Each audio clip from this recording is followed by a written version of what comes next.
Okay, I want to shift to a terrible incident that happened in northern Arizona, the escape of some prisoners from a private prison facility in Kingman with tragic consequences, allegedly in New Mexico. This was from a private prison, and you have expressed confidence in private prisons, did so even after the escape. Are you still confident that private prisons are good for Arizona? Well, private prisons have been in Arizona for approximately 20 years, and they're utilized not only by us, the state, but by the federal government. The bottom line is that it was a terrible incident that took place up in in Kingman, Arizona, in regards to those people escaping out, and ended in a horrible tragedy. Bottom line is that immediately I moved forward with a top-to-bottom investigation of what actually took place there, and it was determined at that point in time that it was human error, unfortunately, and moved forward to get those people replaced. Then I moved forward with an investigation and an oversight plan to see exactly what was going on in all our other prisons. And just let me say that, you know, I've been on it. I immediately got a hold of Mr. Ryan, Department of Corrections, and commend him for the job that he has done. But I would like to commend all of law enforcement, given the tragedy that took place. The Department of Corrections, Department of Public Safety, the Marshal's Office, and certainly a special recognition to the Forester, who ID'd the people up there that were able to get McCluskey and Welch arrested without incident. But I want to ask you, is there a place for private prisons in Arizona? Yes, I don't think the issue, Ted, is whether or not this is private prisons. The issue is safety for the people of Arizona. And the astonishing thing to all of us who have been reading about this is that under Jan Brewer's administration, 400 violent criminals were moved into a facility in Kingman that was designed for drunk drivers. And according to the warden of that facility, there was no increase in security, there was no increase in training, there was no increase in the security of the facility. 117 of those violent offenders were murderers, had been convicted of either first or second degree murder. There was no information given to the sheriff of Mojave County or to the police chief of Kingman or to any of the law enforcement in the area that suddenly these dangerous people were in their midst. And in her administration, the Department of Corrections did an audit of that prison in Kingman, made 3 minor suggestions as to how it could be improved.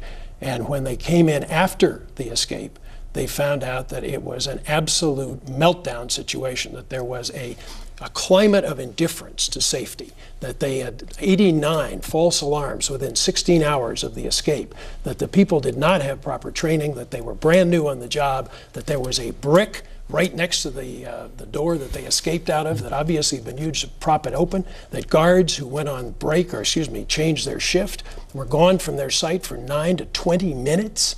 These people strolled out into the state of Arizona and they murdered 2 people. This is a terrible abdication of the responsibility of the state of Arizona to take care of and protect the public welfare. Abdication of responsibility. It was, it was a terrible situation, and we don't deny that. Unfortunately, it was human error, and it has been resolved, and the people that were responsible have been ousted.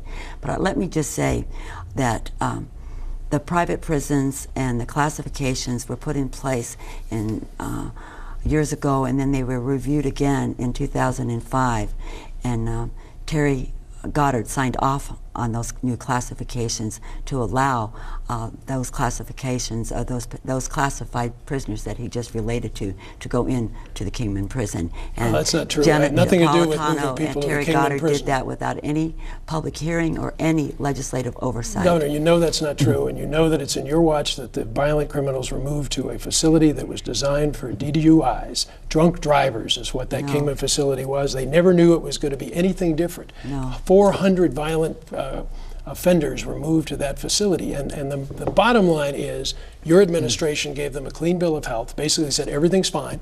Obviously everything was not fine, and still the escape was a month ago yesterday, and you still have not put together what you have to do, in my opinion. Terry, we are oversight, the classification was completed in 2005 commission to study all the security of all the prisons. Please. Administration, and you signed the off classification on has it. nothing to do with it. It was the transfer of violent prisoners to a facility that was classified Okay. lowest We possible We need security level. to stop right there because we only got about 30 seconds. I want you to respond to this, please. Oh, I think there's a place for privatization of prisons.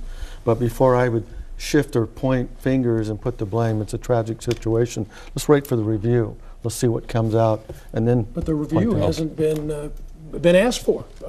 Governor Brewer has not asked for an impartial, outside of the Department of Corrections. Barry, I want you State's Attorney to General respond, please. You got about 30 Is seconds. sweeping the problem under the rug. I was for private prisons. I'm all about privatization, but I've had some second thoughts because of this, and probably there is a place in some circumstances, maybe for the drunk drivers or for the minimals, but I definitely am having some reservations. The state should be in control of its prisons. All right, thank you very much. And we're going to, Terry, I'm sorry, we're legitimately out of time. Understood. And thank you all for a lively discussion. Each candidate will now deliver a 1-minute closing statement. And going in reverse order of the opening statements, we start with Jan Brewer. Well, thank you, Ted. I think that the choice tonight is very, very clear. I have brought thousands of jobs and millions of dollars in capital investment to the state of Arizona, and Terry has did nothing. I have balanced the budget and cut spending by $2 billion, and Terry has no plan. I have supported Proposition 100 and led the campaign to protect education and public safety. And Terry jumped on board 4 days before the election after he turned his finger into a weather vane. I have supported Senate Bill 1070 signed and have defended it and have called out loudly to get our borders secured. I have signed and supported Proposition 200, which limits benefits to illegal immigrants. And I have worked hard and executed a voter ID at the polls. The bottom line is that I have fought back against Obama health care and will continue to do that. Tonight, I ask you to make a clear choice, and I ask for your vote, and together we can get the job done. Thank you very much. And next up with a 1-minute closing statement is Larry Gist. Thank you. Why I entered the race was, like many of you, watching the news and complaining about what I saw. I decided to enter in the race and try to do something and make a difference. I saw people losing their homes, losing their jobs, and losing their homes, and thought I could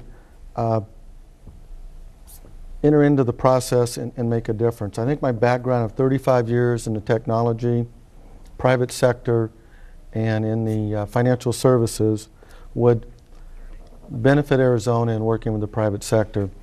When I learned in Arizona history was the 5 C's, in which we had the copper, the cattle, the climate, the citrus, and the cotton. I'd like to be known as the governor that added the 6th C, and that's create. I'd like to be known for creating jobs.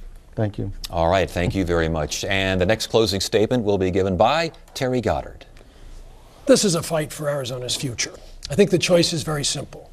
Jan Brewer's failure track, where we have failing schools, we have lost thousands, hundreds of thousands of jobs, and a broken budget. Or we can pull together and fight to recover those jobs, to fix our schools, and to stop the crazy partisan bickering that afflicts our state. Jan Brewer said at the beginning that she's changed everything, and sadly, that's all too true. We've gone from first to worst in job production. She is the first governor to fail in her term to balance the state budget. This is not the Arizona that we want. My emergency job plan would bring 300,000 jobs to the state. That's the first job that I would be engaged in as your governor.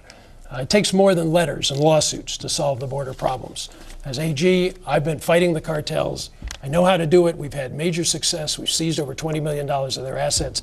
That's exactly the kind of success that we need in the next governor. I'm a proud Arizonan. My family loves our state, but we're tired of the way it's going. And that's 1 minute. Thank you, Ted, and thank you all. And thank you. And now Barry Hess will give the final 1-minute closing statement.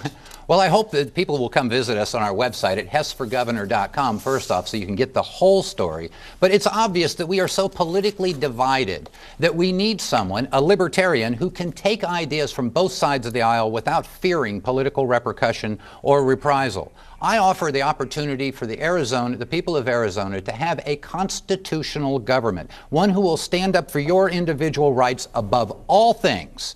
You are what we are here to serve for. We have one purpose for government here in Arizona, and that is to protect the rights and property of the individual. I will do that. We haven't seen it done. We've seen political divisiveness. I'll give you a clear choice and a clear path toward the future where Arizona can win this next election with your vote for Barry Hess. That's what we want. Let Arizona win this election. Thank you very much. And thank you, Barry. Thank you, candidates. And thank you for watching this Clean Elections debate on a special edition of Horizon. This debate and all of our election coverage is available online by visiting our website, azpbs.org/vote2010.